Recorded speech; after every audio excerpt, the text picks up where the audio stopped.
بسم اللہ الرحمن الرحیم۔ السلام علیکم۔ ایک مرتبہ حضور نبی کریم صلی اللہ علیہ وسلم نے ایک دیہاتی سے گھوڑا خریدا۔ آپ صلی اللہ علیہ وسلم نے اس دیہاتی سے فرمایا، میرے پیچھے پیچھے چلے آؤ۔ یہ سودا دراصل راستے میں ہوا تھا۔ وہ جگہ نبی کریم صلی اللہ علیہ وسلم کے گھر سے کچھ فاصلے پر تھی۔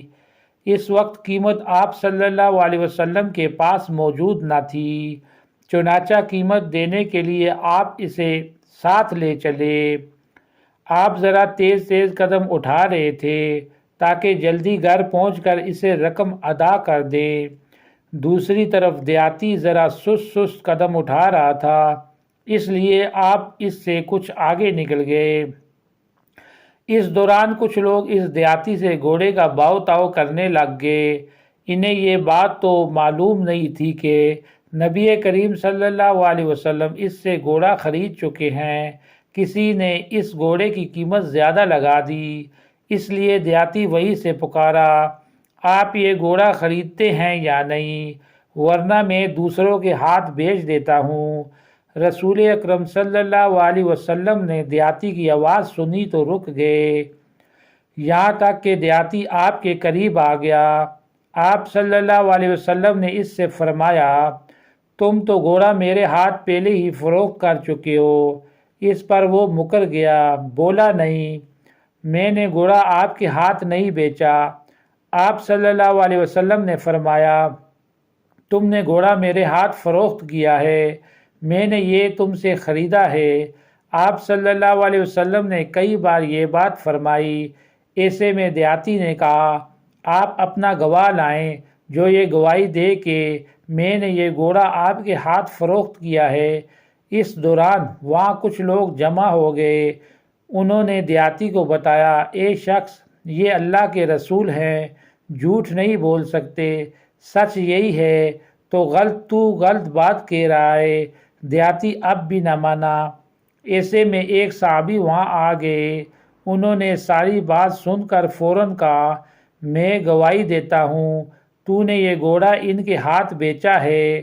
اس پر نبی کریم صلی اللہ علیہ وسلم نے ان سے فرمایا، تم گواہی کیسے دے رہے ہو جبکہ تم اس وقت موجود نہیں تھے جب میں نے اس سے گھوڑا خریدا تھا؟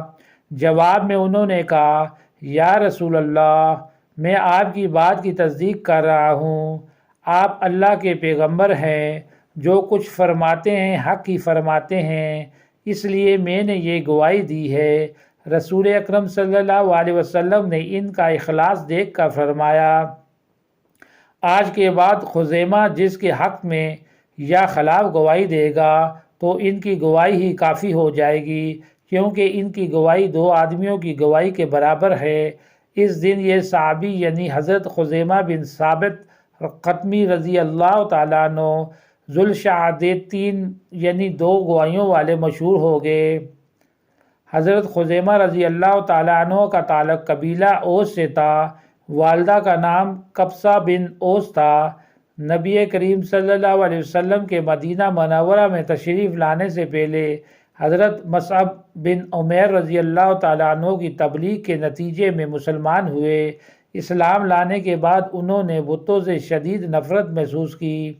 انہوں نے ایک پرجوش ساتھی عمر بن عدی رضی اللہ تعالیٰ عنہ کو ساتھ لیا اور بنو خطمہ کے تمام بت توڑ ڈالے۔ نبی کریم صلی اللہ علیہ وسلم مدینہ منورہ تشریف لائے تو غزوات کا سلسلہ شروع ہوا۔ قریباً سبھی غزوات میں حضرت خزیمہ بن ثابت رضی اللہ تعالی عنہ نے شرکت کی۔ فتح مکہ کے موقع پر آپ ان 10,000 صحابہ کرام میں شامل تھے جو اس موقع پر نبی کریم صلی اللہ علیہ وسلم کے ساتھ تھے۔ نبی پاک صلی اللہ علیہ وسلم نے بنو خطمہ کا جھنڈا انہیں عطا فرمایا۔ یہ علم لہراتے اس شان سے مکہ میں داخل ہوئے کہ ان کے ہتھیار دھوپ میں خوب چمک رہے تھے اور ان کی چمک آنکھوں کو خیرہ کر رہی تھی۔ آپ کو رسول اکرم صلی اللہ علیہ وسلم سے بہت محبت تھی۔ اس کا اندازہ ایک واقعہ سے لگایا جا سکتا ہے کہ ایک رات انہوں نے خواب دیکھا کہ یہ نبی کریم صلی اللہ علیہ وسلم کی مبارک پیشانی کو چوم رہے ہیں۔ صبح اٹھے تو آپ کی خدمت میں حاضری دی اور بولے، یا رسول اللہ، رات میں نے خواب دیکھا کہ میں آپ کی پیشانی کو چوم رہا ہوں۔ ان کا خواب سن کر رسول اکرم صلی اللہ علیہ وسلم مسکرائے اور فرمایا، تم اپنا خواب پورا کر لو۔ یہ سن کر آپ والانہ انداز میں آگے بڑھے اور آپ کی پیشانی کو چوم لیا۔ دیکھنے والوں نے اس وقت رشک محسوس کیا کہ کاش یہ سعادت انہیں ملی ہوتی، یہ خواب انہوں نے دیکھا ہوتا۔ قبیلہ اوس کے لوگ حضرت خزیمہ رضی اللہ تعالیٰ عنہ کے شرف پر فخر کیا کرتے تھے۔ آپ رضی اللہ تعالیٰ عنہ 38 کے قریب احادیث کے راوی بھی ہیں۔ آپ رضی اللہ تعالیٰ عنہ جنگ صفین میں شہید ہوئے۔ جزاک اللہ۔